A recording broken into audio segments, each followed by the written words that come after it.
In the late stage of pregnancy, I decided to divorce Jason. While signing the agreement, he suddenly could hear the inner voices of the dragon and phoenix twins in my belly. Brother, this bad woman is pretending to be weak again, deliberately pushing mom down and trying to frame someone else. My blind dad fell for it as expected, feeling heartbroken. He thought his first love was the benefactor who saved his life, but actually, the one who saved him back then was my mom. This woman impersonated my mom's identity just to scheme for our Lee family's fortune, so she could support her gigolo outside. Serves my dad right for eventually being schemed against by them together, leading to the company's bankruptcy and his broken leg. Only my foolish mom still sold her jewelry to care for him in the hospital. Mom, run away quickly. Don't want this idiot dad anymore. The three of us will depend on each other. I couldn't hear the inner voices and originally thought he would anxiously help his first love up, leaving me disheartened. But instead, he pushed his first love to the ground with a cold gaze. My children and wife, are they something you can touch? Me? You. Jason, what are you doing? Sophia fell to the ground, clutching her wrist, with tears falling like broken pearls, looking at Jason with teary eyes. I just wanted to support my sister, she's about to give birth, and standing is too tiring. I watched her performance coldly, feeling numb inside. It's like this again. It's always like this. As soon as there was any sign of reconciliation between Jason and me, Sophia would immediately appear, using her masterful acting skills to easily provoke our crumbling marriage. I was tired. I reached for the divorce agreement on the table, just wanting to end this farce quickly. But Jason's hand got there first, pressing down on the document. He didn't even glance at Sophia again. Those eyes that used to look at me with impatience and detachment were now locked tightly on me, surging with turbulent waves I couldn't understand. Yo, the blind dad finally opened his eyes? Good push. Do it again. Let her know why flowers are so red. Mom, look quickly, the idiot dad seems to have his IQ online. I couldn't hear. I only saw his hand pressing on the divorce agreement, knuckles turning white from the force. I thought he didn't want to divorce. It was for Sophia, for his first love in his heart, to punish me, the obstructive wife. My heart sank completely to the bottom. Jason, that's enough.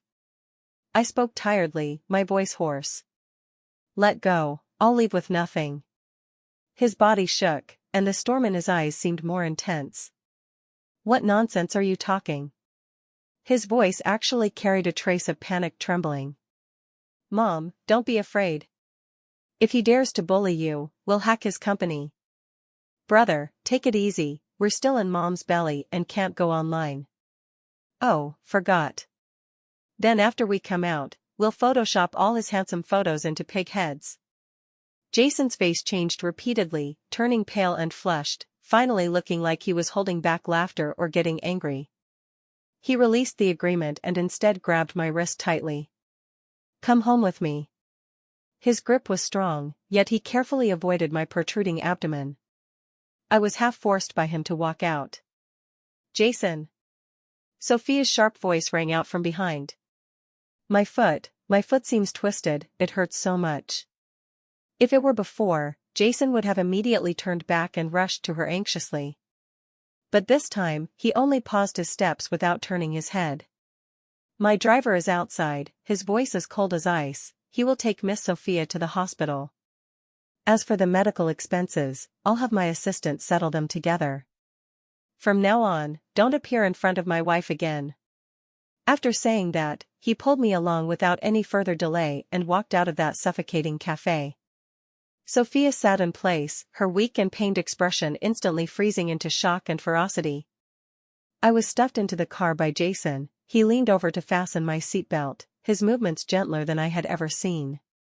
The car drove out smoothly. I looked at the receding street scenes outside the window, feeling everything so unreal. Jason, what exactly happened?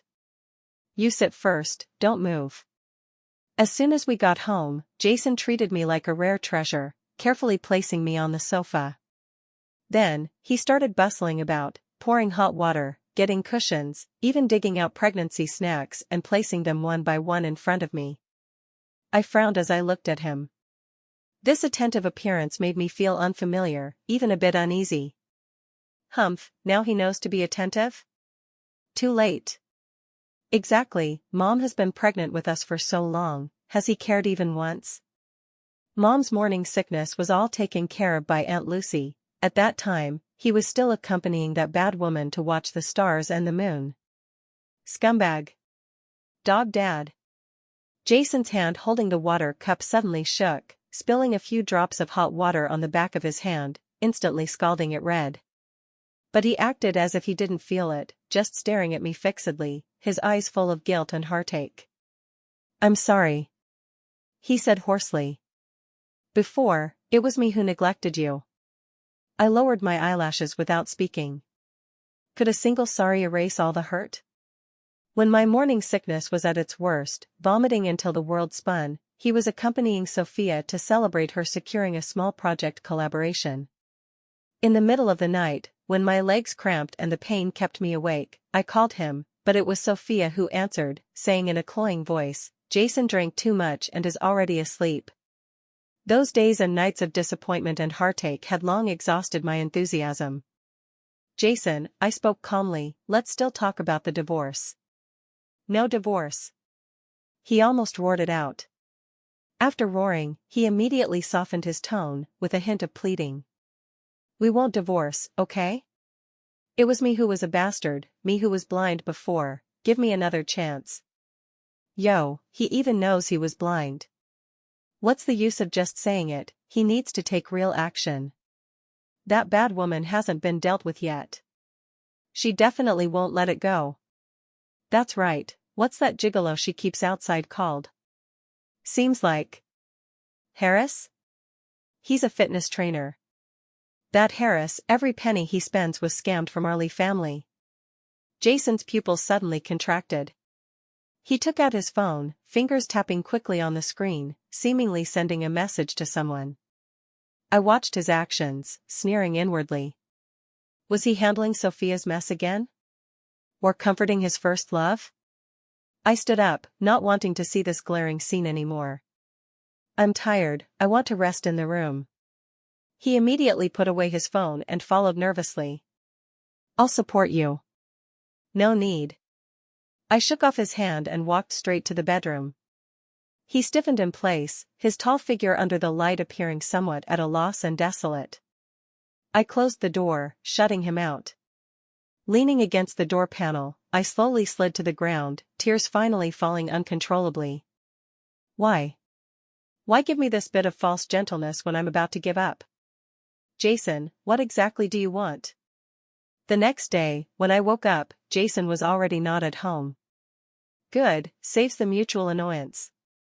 I was just about to ask Aunt Lucy to prepare breakfast when the doorbell rang.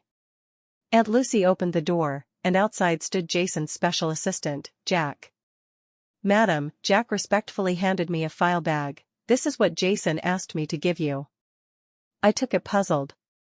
Opening it, inside was a thick stack of documents. The top one was an intimate photo of Sophia and a strange man. The man in the photo had a muscular build, exactly the popular fitness trainer type. Below the photo was the man's detailed information. Harris, 28 years old, unemployed, yet owning luxury cars and mansions, all fund sources pointed to one account. And the owner of that account was Sophia. What shocked me more was the content behind. It was about a jewelry design competition I participated in 3 years ago. My design draft at that time was accused of plagiarism, ruining my reputation and completely cutting off my path as a designer. And now, this document clearly recorded that it was Sophia who bribed my assistant at the time, stole my design draft, registered the copyright first, and then slandered me for plagiarism. The file also included the assistant's handwritten confession and bank transfer records. Ironclad evidence. My hand holding the file trembled slightly. So, the destruction of my career wasn't an accident but Sophia's meticulous scheme. But why did she do this? Just because I married Jason? At this moment, Jason walked in from outside, his steps hurried, with thin sweat on his forehead. You've seen it all? He walked up to me, his voice tense. I looked up at him, my gaze complex. So what? I asked, what are you trying to prove by showing me these? Proof that you've finally discovered she's not the pure white lotus you imagined? He was choked by my words, his face full of bitterness. I'm sorry, he apologized again, it was me who misjudged people, making you suffer so much grievance. I promise it won't happen again. He reached out, wanting to touch my face. I turned my head to avoid it. Grievance? It's more than grievance. It's malice that destroyed my entire dream. I looked at him, asking word by word. These, I can let go. Jason, I only ask you one thing. Back then on the snow mountain, was the person who saved you her? This was the biggest knot between us. It was the root of all his indulgence and guilt toward Sophia. It was the life-saving grace he could never repay. As long as this fact existed for a day, Sophia would always be special in his heart. And I would always be an outsider. Jason was silent. His silence, like a heavy hammer, smashed hard on my heart. I laughed, laughing until tears came out. See, this is the answer. In his heart, Sophia was still that irreplaceable lifesaver. I completely gave up hope. Let's divorce. The one who saved me wasn't her. At the moment I turned around, Jason's voice came clearly from behind. My steps paused, thinking I had hallucinated. The idiot dad finally got it. Speak quickly. Bring out the evidence. I'm so anxious. Mom is about to leave. If you don't say it, we'll become single-parent babies. Quickly take out that cherished peace buckle. It was hand-woven by Mom. Jason walked around to face me, his expression more solemn and urgent than I had ever seen. He carefully took out something wrapped in velvet cloth from his suit inner pocket. Layer by layer, he opened it. Inside lay a somewhat old peace buckle. The red braided cord had faded, but the concentric knot on it had a very special style. It was a weaving method I figured out myself. My mind buzzed, going blank. 5 years ago, on my university graduation trip, I was sketching on the snow mountain. I encountered a blizzard and a similarly trapped man. He had a high fever and was delirious. I took care of him for 2 days and nights, giving him all the food and water I had. While descending the mountain, I accidentally fell, and this peace buckle I hand-woven, intended for my future husband, was also lost in the snow. Later, I heard that the Lee family's heir Jason encountered danger on the snow mountain and was saved by a kind girl. Then, I became Jason's wife. Everyone said I was lucky, but only I knew that Jason married me merely for a family alliance. The one he truly held dear was his lifesaver, Sophia. I always thought the one I saved back then was just an ordinary mountaineer. I never imagined that person would be Jason. Even less did I think my identity would be impersonated by Sophia. This peace buckle, I've had it investigated, Jason's voice trembled, the weaving method on it is unique to your grandmother's hometown craft, and in the entire A city, no more than 3 people know it. And Sophia, she's not from there at all. He lifted his eyes, gazing at me intensely, filled with regret, relief, and the ecstasy of regaining what was lost. So, the one who saved me back then was you. Lynn, it has always been you. I stared blankly at him, at that peace buckle. The truth exploded like a thunderbolt in my mind. So, I wasn't the interloper.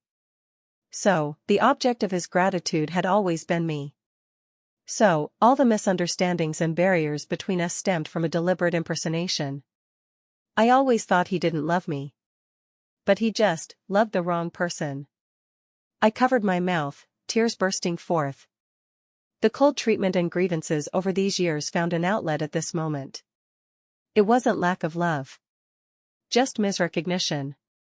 This realization suddenly snapped the heartstrings I had tensed for 3 years. My vision went black, and I completely lost consciousness. When I woke up again, I was already in the hospital's VIP ward.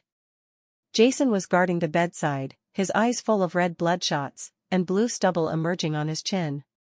Seeing me awake, He immediately leaned over nervously. You're awake?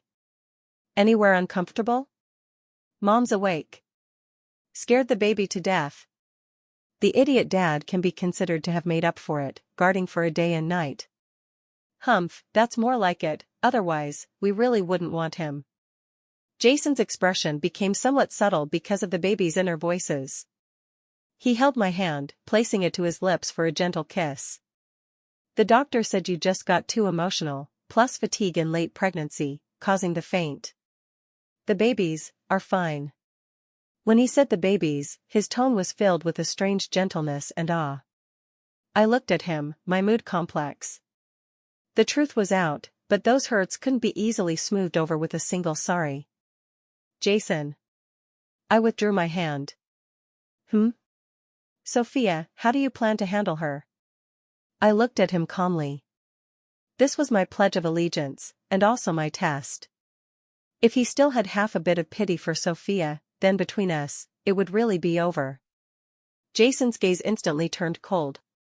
She impersonated your identity, deceiving me for 5 years. She schemed against you, ruining your career. She even plotted for the Lee family's fortune, and even wanted our lives. With each sentence, the chill on him intensified. Yes. Dad was eventually driven to bankruptcy and broken legs by her and that gigolo teaming up. That woman is too vicious. Upon hearing this, the killing intent in Jason's eyes almost overflowed.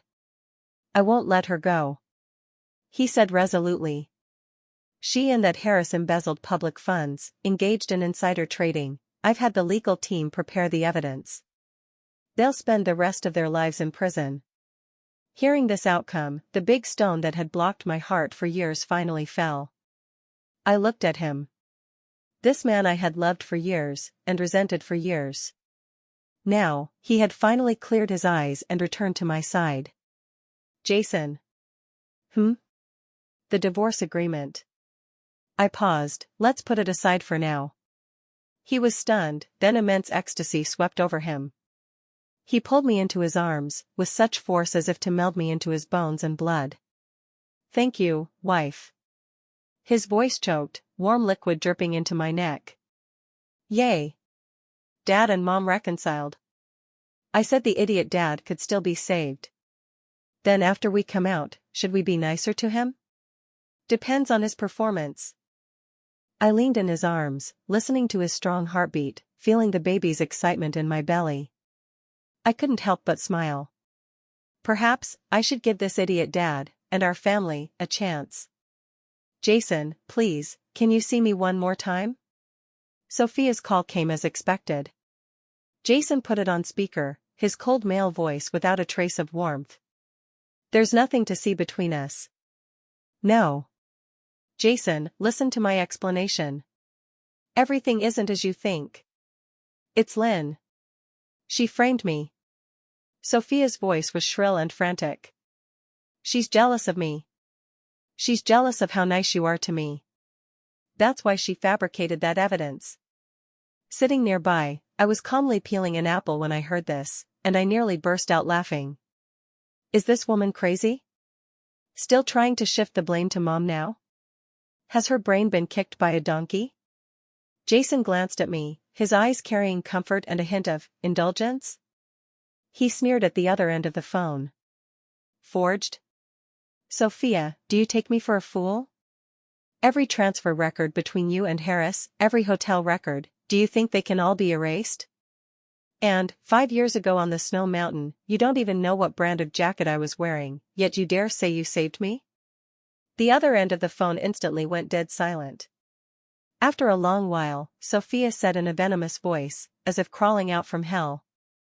Jason, don't regret it. Do you really think with just those things, you can convict me? I tell you, the person behind me is someone you can't afford to provoke. After saying that, she hung up. I frowned. The person behind her? It's her godfather, a real estate tycoon surnamed Huang. That old lecher has long coveted our Lee family's real estate business. Sophia is the pawn he placed by Dad's side. They plan to collaborate from inside and out to swallow the Lee group. Upon hearing this, Jason's face completely darkened. He immediately dialed Assistant Jack's phone. Go investigate a real estate tycoon surnamed Huang, closely related to Sophia. Dig up all his dirt. I want him to never turn over. After hanging up, he looked at me, his gaze deep. Don't be afraid, I'm here. I nodded, handing him the peeled apple. I'm not afraid. I know, from now on, we are teammates fighting side by side. A bloody storm in the business world was imminent. But this time I was no longer fighting alone. I looked at the man beside me, his distinct profile, focused and cold. He was no longer that fool blinded by first love. He was the father of my children, my husband. The guardian of our family. Jason acted quickly. 3 days later, a city's financial news exploded.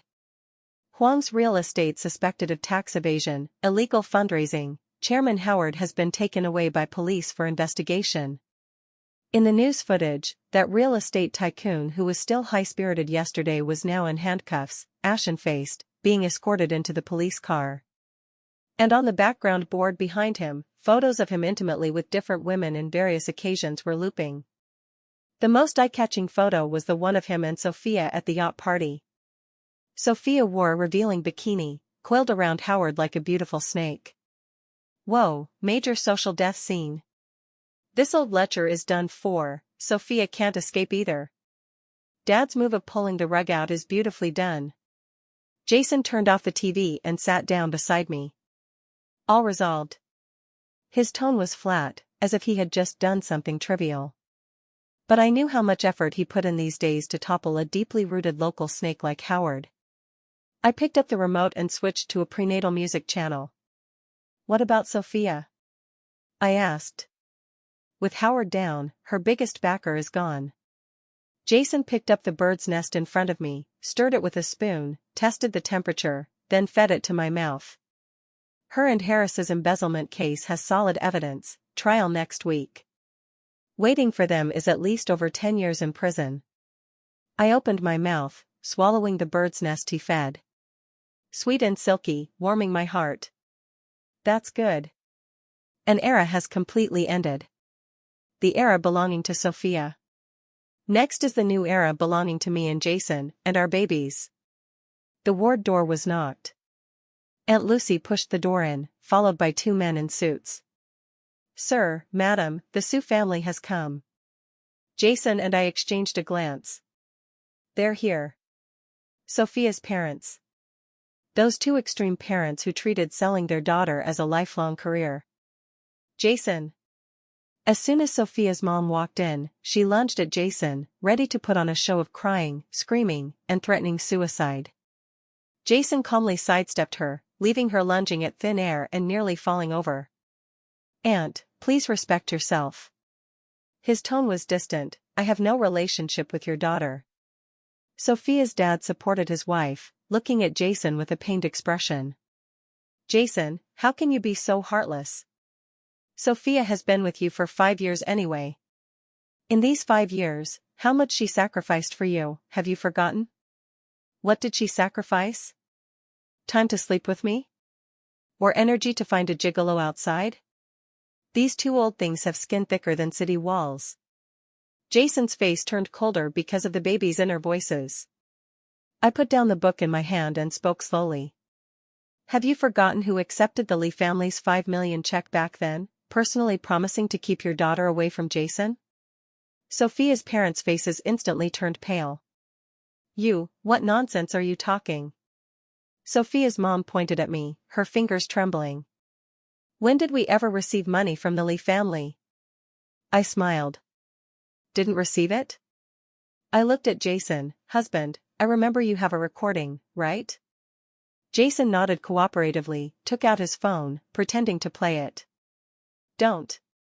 Sophia's dad grabbed his hand, cold sweat breaking out. Let's talk nicely, talk nicely. Jason, Miss Lynn, he put on a flattering smile. We know it's Sophia's fault, she was obsessed and offended Miss Lynn. But she's still young, you adults are magnanimous, spare her this time. We promise to discipline her well in the future. Spare her? So she can come out and continue harming people? Dream on. This kind of person should step on a sewing machine in prison for life. I spoke leisurely. Spare her? Sure. Sophia's parents' eyes lit up. Jason also looked at me puzzled. I stroked my belly, smiling gently. As long as you can turn back time, return the 3 years she destroyed for me. Experience all the grievances I suffered because of her yourselves. Then I'll consider sparing her. Sophia's parents' smiles froze on their faces. How is this possible? Yes, the smile on my face gradually disappeared. This is impossible. So, on what basis do you ask me to forgive her? Your daughter is a treasure, and my career and life deserve to be trampled by her? My voice wasn't loud, but each word pierced the heart. Sophia's parents were left speechless, their faces alternating between pale and flushed. Get out. Jason coldly spat out a word. Before I call security, disappear from my wife's presence immediately. Sophia's parents wanted to say something, but under Jason's icy gaze, they finally left dejectedly. The ward finally returned to quiet. Jason walked to my side, gently pulling me into his arms. You've worked hard. He kissed my forehead. Just now, really handsome. I was amused by him and laughed. Mom is great. Combat power off the charts. This is the mistress of our Lee family. Domineering. If anyone dares bully Mom in the future, we'll have Dad release the dogs to bite them. Jason, listening to the baby's inner voices, his smile deepened. He lowered his head, looking at my belly, his gaze so gentle it could squeeze out water. You two little guys are quite good at flattery. I was stunned. Who are you talking to? Jason was also stunned. He seemed to have let slip. The atmosphere froze for a moment. Jason looked at me, eyes flickering, expression very colorful. Oh, idiot Dad seems exposed. He can actually hear us? When did it start? It was the day of signing the divorce agreement. He suddenly could hear, otherwise why do you think his IQ suddenly came online? So that's it. I said why he suddenly changed. Me. Although I couldn't hear, looking at Jason's unpredictable face, I guessed about 70 to 80%. I pointed to my belly, then to him. You can hear? Jason was silent. This expression was equivalent to admission. I took a deep breath, trying to digest this fantastical fact. My husband could hear the inner voices of my unborn dragon and phoenix twin babies. And my babies seemed to know everything. So, I spoke with difficulty. You suddenly being good to me isn't because you suddenly realized, but because you heard their inner voices? You learned all the truth? Jason looked at me, his face full of survival instinct. Not entirely. He explained urgently. I admit, at first it was because I heard their inner voices that I knew how ridiculously wrong I was. But Lynn, my feelings for you aren't fake. He found it hard to say, I've liked you from a long time ago. I thought I loved the one who saved me. TSK, starting the confession now? So cheesy. But, why does it feel a bit touching? I was made to want to cry and laugh by the babies, through Jason's expression, and Jason himself. This world is truly too wonderful. You like me? I raised an eyebrow. What do you like about me? Like how I'm like a wooden block, accepting everything passively? Or like how I never trouble you, making space for you and your first love? Jason was left speechless by my retort, his handsome face flushing red. He eyed for a long time, unable to say anything. Finally, he could only look pleadingly at my belly. As if saying, you two little ancestors, quickly help me explain. Brother, Dad seems to be asking us for help. Ignore him, let him think himself. Can't even say what he likes about Mom, too lame. Jason's face darkened further.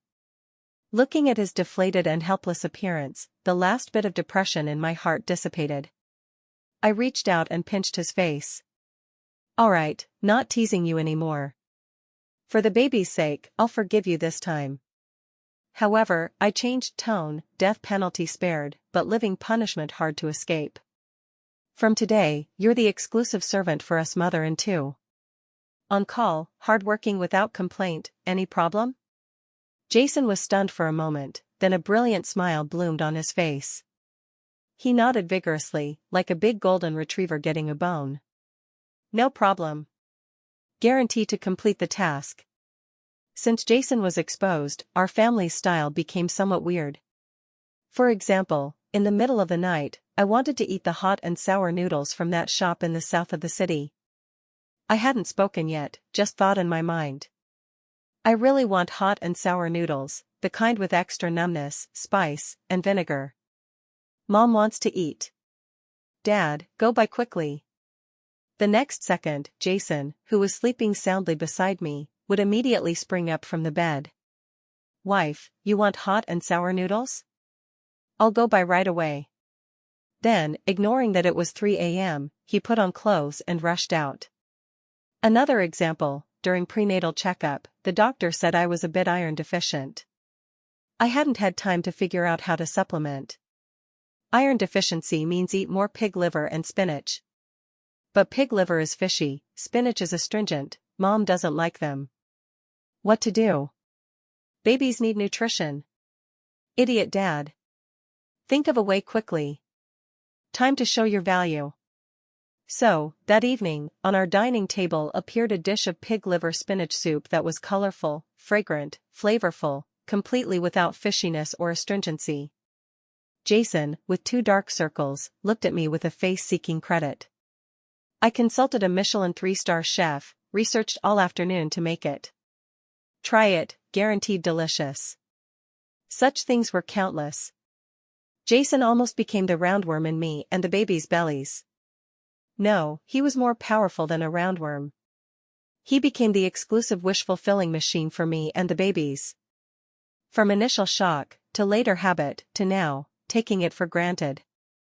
The employees of the Lee Group discovered their president had changed. The former cold and ruthless workaholic who only had work in his eyes became a family man who left work on time every day and never worked overtime on weekends. All meetings were arranged in the morning as much as possible.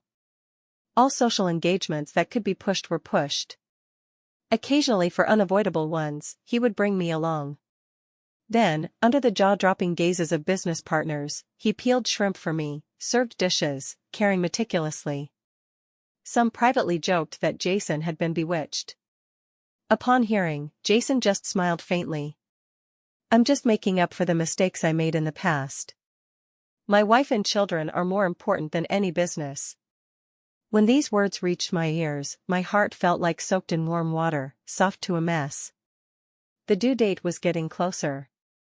My belly was big like a ball, movement increasingly inconvenient. Jason simply moved all work home, guarding me inseparably. One evening, I stroked my belly, feeling the occasional fetal movements inside, and asked him softly. Jason, after they come out, can you still hear? Jason was massaging my swollen calves. Upon hearing, his movements paused. He looked up at me, gaze gentle. I don't know. But if I can't hear, it doesn't matter. Because now, I've learned to listen with my heart. He held my hand, placing it on his chest. Listen here, what it says is all, I love you. The labor pains came suddenly in the deep night.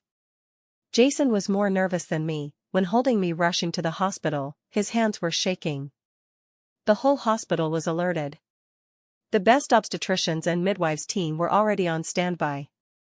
I was pushed into the delivery room. Jason insisted on accompanying the birth but was sternly refused by me. Mom, keep going. We'll meet soon. Brother, I'm a bit nervous. Is that idiot dad outside reliable? Don't worry, he's already booked the entire hospital, equipment and doctors are world-class. If he dares to be unreliable, we'll dismantle him when we get out. Jason outside the delivery room, listening to the baby's inner voices, crying one moment and laughing the next, like a schizophrenic. The surrounding nurses looked at him as if he were crazy. The delivery process was very hard, but I felt full of strength. Because I knew the person I love was guarding outside the door. In my belly, 2 little lives were cheering for me. I don't know how long passed. With 2 loud cries, the world finally quieted. Congratulations, Mr. Jason, Mrs. Lynn, it's a very healthy pair of dragon and phoenix twins. I lay on the bed covered in sweat, looking at the 2 wrinkled little things the nurse brought over, tears instantly surging out. Jason rushed in. He first looked at me, confirming I was okay, then with trembling hands went to see the 2 children. He carefully touched the boy's little face. Eh? Who is this big guy? Looks quite handsome. Jason was stunned. He heard it. He could still hear. He then touched the girl's little hand. Brother, he touched me. Is he that idiot, Dad? Seems so. Looks a bit sillier than imagined. Jason. This business emperor who just experienced the most tense moment in life, his expression at this moment can be said to be very colorful. He looked at me, then at the 2 children, his face full of bewilderment. Who am I? Where am I? Why is my life like this? Looking at his appearance, I couldn't help laughing out loud. Welcome to our new world, Mr. Jason. He came back to senses, looked at me, and smiled too. He came over, leaned down to print a deep kiss on my forehead. Welcome, my little ancestors. And thank you, my wife. From then on, in his life, besides me his wife, there were 2 more barrage commentators who could sharply roast him anytime anywhere. I think his future days will be very, very lively. 1 year later. Dad, dumb. The daughter Eva, who just learned to speak, pointed at Jason who was clumsily changing diapers, milky voice spitting out 2 words. Sister is right, he even put the diaper on backwards, really dumb to death. The son Mason, who could already crawl proficiently, sat aside, seriously echoing in his mind. Jason. He took a deep breath, telling himself, the children are biological, can't throw them. He hurriedly fixed the diaper, picked up the daughter, face full of ingratiating smile. Eva, Dad isn't dumb, Dad loves Eva the most. Eva ignored him completely, turning her head to stretch little hands toward me. Mom, hug. I smiled and took the daughter from his arms. Jason looked at the son with a defeated face, trying to regain some dignity from the son. Mason, come to Dad. Mason glanced at him, silently crawled to my other side, hugging my leg. I don't want to play with a dummy. Jason completely petrified. Since these 2 little ancestors were born, his status at home plummeted. After they could speak, it was even more incredible. Mouth saying the cutest words, but mind roasting the harshest. And only he could hear. This led to our family's daily life always full of various dramatic scenes. For example, Jason in a transnational video conference, seriously negotiating with foreign partners. Son and daughter playing at his feet. Dad looks so pretentious. Yeah, last night he hid in Mom's arms because he was afraid of thunder. The partners on the video saw their esteemed collaborator Jason's facial expression instantly crack, ears turning red at visible speed. Another example, on my birthday, Jason carefully prepared a candlelight dinner and 999 roses. He knelt on one knee, looking at me affectionately. Wife, I love you. Whoa, such a corny scene. He said the same last year, no novelty at all. Jason's temple vein twitched, but he still persisted to finish the process. He took out the prepared diamond necklace. This necklace isn't as good looking as the one Mom bought herself at the auction last time. Dad's taste is really hard to describe. Jason. That night, he locked himself in the study, researching a pile of jewelry design drawings all night. Although life was always turned upside down by these 2 little guys. But Jason enjoyed it sweetly. He had missed me for 5 years. Now, he wanted to use all remaining time to make up. At night, the 2 little guys finally fell asleep. Jason hugged me from behind, chin on my shoulder. Wife. They said in their minds today that you're the gentlest and most beautiful mom in the world. I smiled. And you? I asked, how did they describe you? Jason was silent for a moment, saying somewhat aggrieved, "They said I'm a lucky idiot. Marrying you used up all my luck." I turned around, kissed his lips. "They're right. You are indeed a idiot favored by luck. And I, how fortunate to have my idiot, and two cute little commentators. Our family of four's days are still long. But I think every day will be sunny and bright weather."